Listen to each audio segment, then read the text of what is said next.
प्रभूमध्ये सलाम.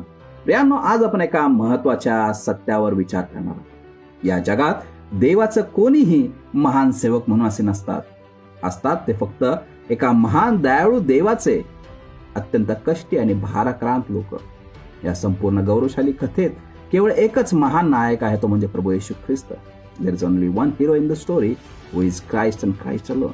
Praise the Lord. मी Emmanuel Khristi पुन्हा एकदा केवळ सत्य सुवार्तेच्या माध्यमातून आपल्यासमोर एक विषय घेऊन येतो, म्हणजे देवाच्या वचनाचं गांभीर्य. वेस्टमिनिस्टर कॅटेकिझम आपल्याला शिकवतं की देवाची स्तुती करण्यासाठी आणि त्याचा आनंद घेण्यासाठी देवाचं वचन म्हणजे पवित्र शास्त्र हा एकमेव नियम आहे. पण प्रश्न हा आहे की प्रियांनो, या आठवड्यात तुम्ही देवाचं वचन वाचण्यासाठी, अभ्यासण्यासाठी आणि त्याचं मनन करण्यासाठी किती वेळ खर्च केला?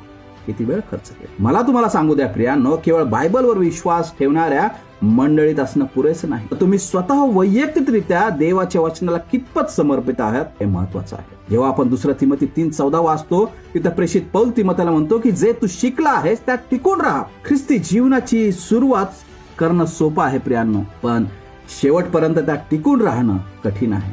कारण हे जग नैतिक दृष्ट्या भ्रष्ट आणि पतित आहे. जर या जगाला तुमच्या जीवनशैलीचा त्रास होत नसेल तर याचा अर्थ असा आहे की तुम्ही देखील ह्या जगासारखेच झाला आहात. जर एखादा मनुष्य खरोखर वचनाला धरून चालतो तर हे जग नक्की त्याचा द्वेष करील, त्याचा छळ करील, ज्याप्रमाणे 2 तिमोथी 3:12 आपल्याला सांगतो. आज तुम्ही कशाकडे लक्ष लावून आहात? प्रियांनो, तुमचं लक्ष त्या ख्रिस्ताच्या वधस्तंभावर, त्याच्या पुनरुत्थानावर आहे का हे तपासून पहा. वचनातून तपासून पहा. Test yourself in light of the scripture. प्रियांनो, बायबल आपल्याला सांगतं, मग ते रोम 11:36 असेल किंवा कलसे 1:16 असेल, सर्व काही ख्रिस्तामध्ये आणि ख्रिस्तासाठी निर्माण केलं गेलेलं आहे.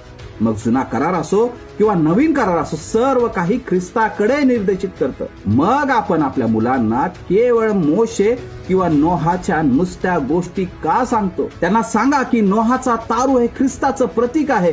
मोशे हा इस्रायलाचा मुक्तीदाता नाही, तर ख्रिस्त आणि ख्रिस्त इस्रायलाचा मुक्तीदाता आहे. तुमच्या मुलांना केवळ वरवर शिक्षण देऊ नका, तर प्रत्येक शिक्षणातून त्यांना ख्रिस्ताच्या तारणाचं शास्त्र शिकवा. त्यांना ख्रिस्त दाखवा. प्रियांनो, जर तुम्हाला देवावर अधिक प्रीती करायची असेल तर शास्त्रामधून त्याचं अधिक दर्शन घ्यायला शिका. देवाचे सेवक म्हणतात की ज्याने ख्रिस्ताचं सौंदर्य अधिक पाहिलं तोच त्याच्यासाठी मरायलाही तयार होतो. मला तुम्हाला विचारायचं आहे पालकांनो, तुमची मुलं तुम्हाला आज काय करताना पाहत आहेत? ते तुम्हाला वचन वाचताना पाहत आहेत का? वचन अभ्यासताना पाहत आहेत का? एकमेकांशी वचनावर बोलताना पाहत आहेत काय? प्रियांनो, जीवनातील कठीण प्रसंगात देव काय करत आहे हे समजण्यापेक्षा देव कोण आहे हे जाणणं अधिक महत्वाचं आहे. आपल्या कुटुंबात नम्र व्हा, एकमेकांना